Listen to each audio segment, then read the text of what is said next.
Hello and welcome. My name is Dr. Bob Banerjee, and on behalf of NICE Security Systems, I'd like to introduce you to the concept of detecting loud sounds, how to do it affordably.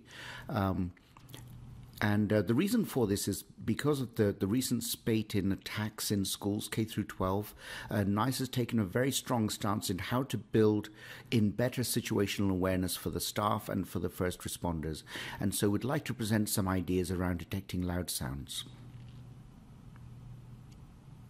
Now, when it comes to schools, there is a fundamental question here.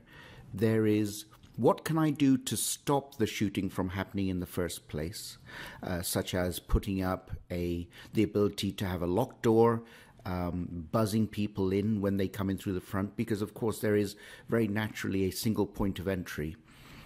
So I can do that. I can stop people from coming in. However, human nature is such that it is very easy for people to tailgate and to follow somebody else that's coming in. So really, unfortunately, there is very little, if anything, you can do to stop bad people from coming in, especially if they don't look bad when they're on the outside of the building. So then the question becomes, if there's little or nothing I can do to really stop the shooting from beginning, so let's say I do get in through the front door and I do fire the first shot, what can you do if you really cannot stop that first shot from being fired? Well, it's very much the same way as smoke detectors work. I was thinking about this as an analogy. Smoke detectors don't stop fires. They detect that a fire is in the early stages and is generating smoke. The smoke detector picks that up and it raises the alarm. It may even set off the sprinkler system. The 911 is called immediately so that we can stop the situation from getting any worse as quickly as possible. People are notified, evacuations occur, and everyone's out of the building and everyone's safe. Now we need the same concept. Unfortunately, fire alarms is a regulated industry. Therefore, millions and millions of detectors are manufactured so that each detector now only costs about $7. Well, that's not the case with gunshot detection. When you're talking about gunshot detection, you're talking about $75,000 per system per year. And so you don't get the advantages of mass production yet in gunshot detection. So what I'd like to do is present an idea where I took an IP camera courtesy of my colleagues at Bosch Security Systems, and it's a very smart IP camera, and there are a number of them out there, and it's able to differentiate between different levels of sound, talking, shouting, screaming, and shooting.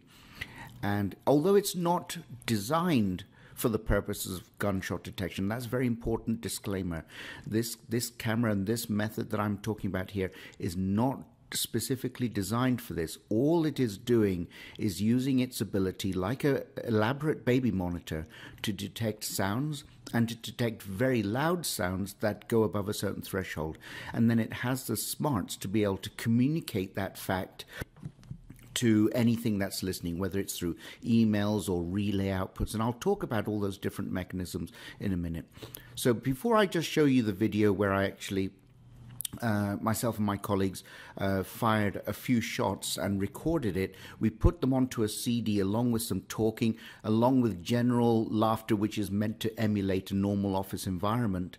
So you'll hear talking, you'll hear a little bit of music just for a little bit of fun, a little bit of music, a little bit of talking, a little bit of laughter.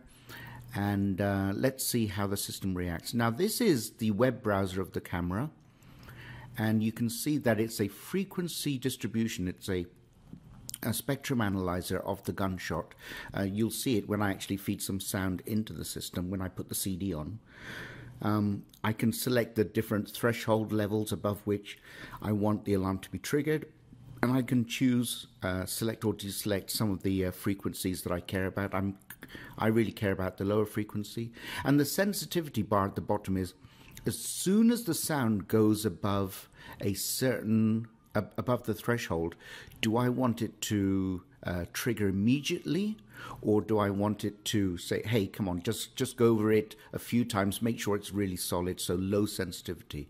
So I want really high sensitivity. If anything crossed that line, I want to know. And there was our first gunshot. On the left-hand side, These are a few seconds apart. On the left-hand side is the individual frequencies. On the right-hand side is the entire signal. And over at the top right, you can just see in the live view, we can see that the alarm, I've just chosen to have the alarm printed on the output video. So if anyone was watching this video, which typically they're not, video is not recorded, is not viewed live in schools. It's used for forensic purposes. But when it's being recorded, you will see this text on there. Okay. And the reason I chose a long period in between some of these shots is because I was getting the camera to trigger a relay, such as feeding into a central alarm monitoring station. And then after some time, I was having it switch the relay off again so that you would not get continuous alarming happening.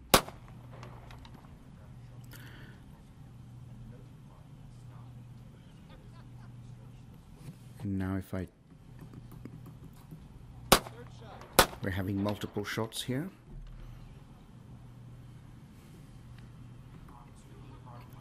And here we have some chatter, a little bit of laughing. And here is one false alarm. This is where I made the volume too high, and so it triggered the alarm once. Now, understand that on this CD recording, the gunfire is only a bit louder than the talking and the laughing and the music, when in fact it would be dozens of times louder. So this is not realistic. In reality, the gunshot is going to be much higher, and our gain level, our recording level, is going to be a lot lower. So it's going to be much better than that. So let's have a look at the screens here that you can set up. This is the gain control, or the microphone level, the recording level, whichever you want to call it. I've got it set very high because it's a CD and there's not much difference between the talking and gunshot, but it would actually normally be very low over there, and you either have a built-in microphone or a line-in. I'm using the built-in microphone. Here's the screen that we were looking at earlier. And as I said, you have the different frequencies. Over on the right-hand side is the entire signal. I recommend just using the lower 3, 4, 5th column on the left-hand side. And the threshold is your line above which an alarm gets triggered. And the sensitivity is how long do you want to wait before it gets triggered if it crosses that line. Here we show that some of those columns have been disabled, in which case the camera still registers the amplitude of those frequencies, but they're hollow blue. They're being ignored in terms of they do not trigger an alarm. So we only have 3 frequencies there. Here is the really smart part. Inside every Bosch IP camera is the ability to write script. Now, you can either get it to write the script or here, but in general, we've got it so that when the alarm happens, the relay gets tripped. And here's another ability. IP cameras are very common for generating emails. In this case, we're going to generate an email and we're going to attach a JPEG image, a 720 resolution JPEG image to it. And here's the live screen. Now it'll look different for different people. This is the administrator's view. I have 3 streams, a higher, low quality, and a JPEG for any device to make sure any device can see it. Up at the top left, I can see that the relay is currently active, which means that an alarm has just happened. And over on the right-hand side, I can see the text that I chose to superimpose on the video. That's entirely your choice. But that's what the live view looks like. Right, to wrap up, let's have a quick look at what it is that you actually need, because you don't have to get this particular camera. But what do you need? You need something that can distinguish loud sounds from quiet ones and communicate the alarm in different ways. And that flexibility is absolutely key, because every school or any system that decides to use this, whether you're a utility, will need to communicate in different ways. I chose a camera because it's nice to have the video verification along with the alarm from the audio. A built-in microphone just for simplicity of installation, but absolutely you can have an external microphone. SD storage, I'm using that because I don't want to have to say that you must have a CCTV system, you must have a DVR or some recording system. Nowadays cameras can have an SD card and they can record several days, if not a week of video. Certainly, if there's a horrible incident, it would get recorded there. Variable gain, obviously for the large volume of the gun. Threshold, because only the gun or the loud screaming should trigger it. Sensitivity, because I want it to trigger as soon as it happens. I need to email out or use a relay output or use an SNMP trap in case there's any software that can monitor it. The Bosch cameras can also use other mechanisms for communicating. Debounce, so that it doesn't repeatedly send alarm if there's multiple shots. Tamper detection, in case somebody shoots at the camera should be able to notify the anyone that's listening that, hey, I've got a problem. PoE, power over Ethernet, in case there's a power outage. A lot of switches are on a UPS, so they can deliver power. An alarm panel. Now, if you're not monitoring it yourself, then you need somebody 24/7. So central alarm stations, typically for a few dollars a month, will monitor alarms. And with that, I'd like to thank you for your time and attention in listening to this idea about detecting loud alarms, loud sounds.